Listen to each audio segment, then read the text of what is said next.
This morning, we found out that the unemployment rate has fallen to its lowest level since I took office.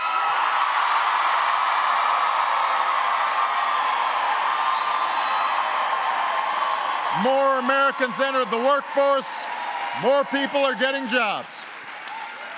The U.S. unemployment rate falling to its lowest level in 3.5 years in September, and President Obama already touting that fact to juice his campaign. We've got Sara Murray. She's in Washington, D.C. She's joining us this morning as our first guest on WSJ Lunch Break. Hey, Sara, how are you?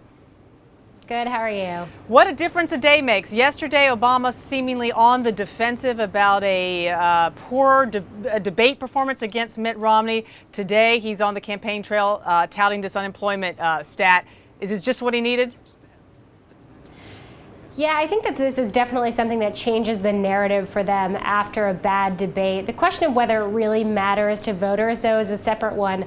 Experts kind of believe that at this point in the campaign, people have largely decided how they feel about the economy, and most people have largely decided who they're going to vote for. So the idea that they're paying close attention to this one kind of number to sway their vote is probably not the case, but it's certainly a positive talking point today for the president.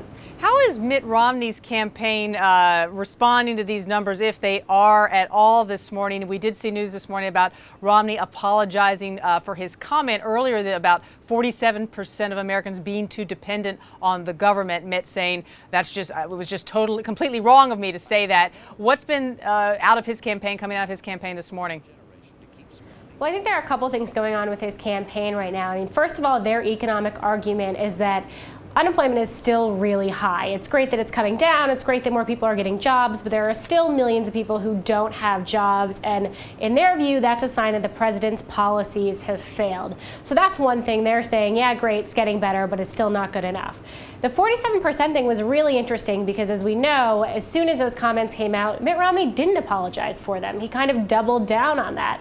So I think the fact that he's now saying, look, it was a total mistake, I shouldn't have said that, it was a dumb thing to do, is a sign that they realize how damaging those remarks have been for their campaign, and they really need to kind of make up with voters a little bit, particularly the ones in the middle, if they want to win in November. Sarah, the question becomes, and I'm wondering what the conventional wisdom in D.C. about this is do people say, all right, here's Romney flip-flopping on this issue, or is it a shrewd move on his part? By apologizing for something, you sort of put it away, and the Obama campaign can't go back and really drag that out into the forefront because they can say, well, we apologize for that. I think it's going to be a little bit of both. The Obama campaign, I don't think, is going to leave this alone just because Mitt Romney apologized for it. And I think the argument you've seen from the Obama folks over and over again is that, you know, this Mitt Romney you see behind closed doors, that's the real guy. You can't really trust what he's saying. And that's basically what they said after the debate, too. They said, whoever that Mitt Romney guy who was on stage, I mean, that's not the real Mitt Romney. The real Mitt Romney is much further to the right and, you know, doesn't actually care about the American middle class. Let's go back to the jobs numbers just for a moment, Sarah. I mean, although the data haven't proved no president in decades has won re-election with the unemployment rate as high as it is. And if you look at several of the last presidents who were running for re-election, any of those who had an unemployment rate in the 7%, they all lost except for Ronald Reagan. I'm wondering if this data, you know, is enough, again, to sway enough people who might be on the fence in the Obama camp. There is another employment report coming out, I believe, right before the election. Is that data just going to be too late?